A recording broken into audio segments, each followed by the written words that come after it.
favorite recipe of mine is a warm baby potato salad. Different varieties of potatoes are becoming more common available.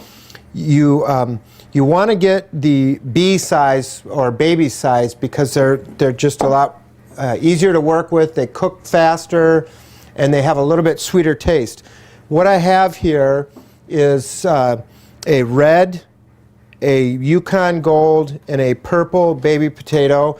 And as you can see, cutting into them, the purple potato is purple. The Yukon Gold is yellow, and the red skin is red skin. These potatoes have been parboiled. I blanched them real quick, just until they were tender, then I cooled them. You do not want to shock your potatoes in cold water to stop the cooking. You want to cook them till they're almost done, and then just let them air cool. That way they'll come out perfect. When you shock them in water, they absorb more of the water, and then when you go to cook with them, your potatoes have more water content in them. It's not a good thing. So I'm going to go ahead and finish cutting these into quarters.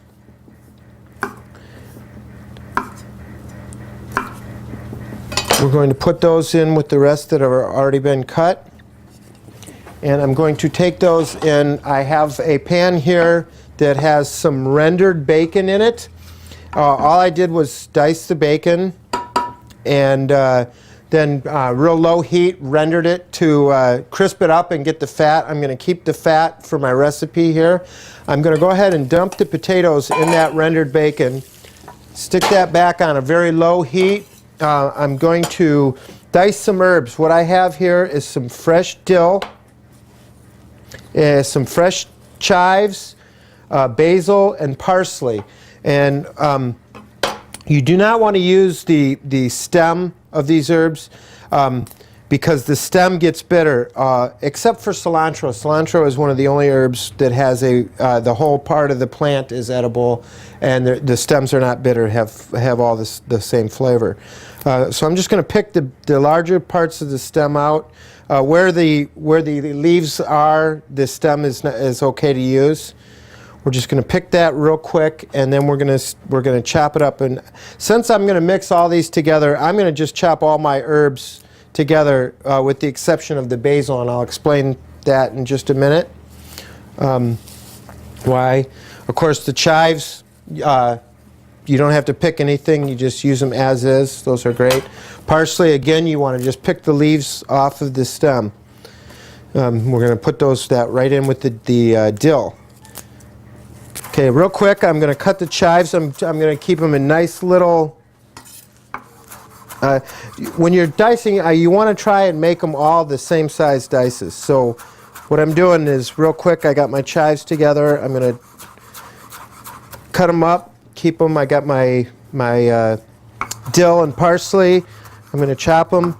What we want for this potato salad is we want a small to medium chop. We don't want it too fine because they'll lose. We want to have the full flavor and the texture of the fresh herbs. So we're going to go ahead and put that in. Now the reason we didn't do the basil is because basil, after you're chopping it, it bruises and turns real dark. So what I'm doing with the basil is I'm picking the leaves, trying to arrange them so that they're kind of the same size. So we'll pick those leaves. We're going to lay them out in a little stack here. I'm going to kind of roll up the stack nice and tight. Again, got a good sharp knife. We're going to go ahead and cut this kind of what we call a chiffonade.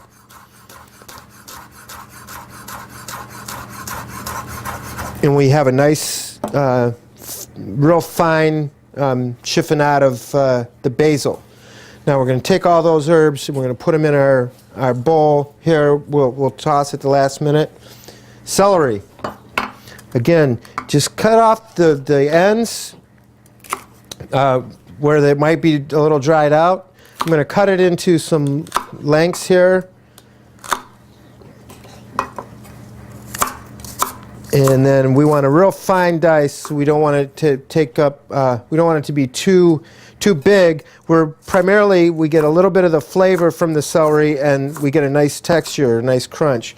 So what I'm doing is I'm cutting this celery stalk into strips or julienne, lining them all up, and then we're just going to go ahead and get a real fine dice.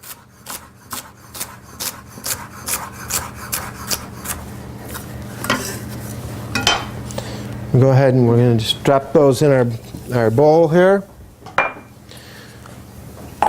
Okay. Get some onions here. We got already diced. We'll put those in. I'm using white balsamic vinegar. It's very sweet. It's got a sweetness about it. Works really well for any recipe that calls for a white vinegar.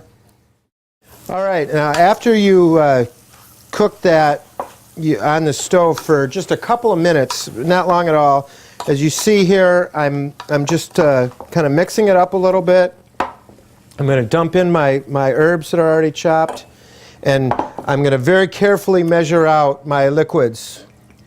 Very, very carefully measured. Precision. It's all about precision. So I've got a little bit of white balsamic vinegar, a little bit of extra virgin olive oil, about 1/4 cup.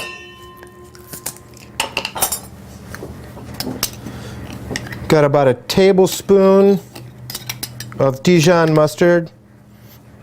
You can see the precision I use in measuring. Kosher salt, always kosher. And cracked black pepper. The pepper mill is probably by far one of the greatest inventions for the kitchen. If you have ground pepper, throw it in the trash. Invest in a pepper mill. You can get a pepper mill for anywhere from $5 to $100. This happens to be one of the good ones. This is a Peugeot, but it's great. And I've always got fresh cracked pepper at my fingertips, and I love pepper. I love pepper. I eat lots and lots. So we're going to go ahead and put our cracked pepper in there. We're going to mix it up a little bit more. And there we have our warm potato salad.